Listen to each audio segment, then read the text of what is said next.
This week in country music history, we're not just talking about a number one hit. We're talking about the turn of a decade in which the king of country music was crowned. Welcome to CMA's This Week in Country Music History.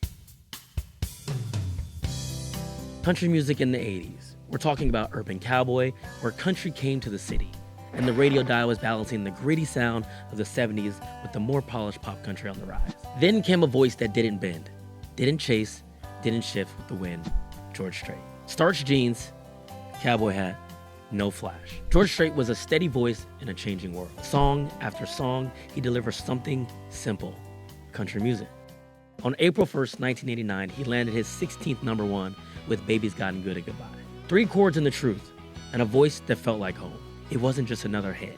Strait had dominated the charts throughout the 1980s, and he wasn't slowing down. It was an on-ramp onto a country boom of the 90s, and Strait was leading the charge. This was legacy building. He respected the genre, and the genre respected him back. That same year, he won CMA Entertainer of the Year. Let me read that again. Then, he repeated the same win to kick off the next decade in 1990. Fans weren't just listening, they were committing. That number one became part of something bigger. A streak, a standard, a reign. Fast forward to 60. That's 6-0 number one hits. More than any artist in country music history.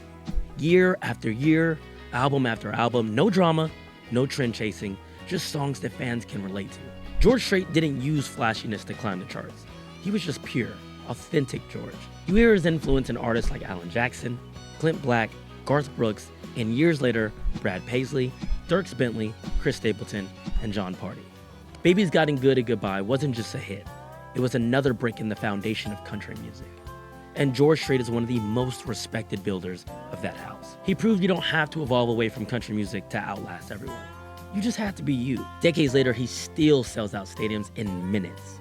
The legacy that he has built is most definitely fit for a king. Same roots, new stories, from one moment to the next. That's This Week in Country Music History.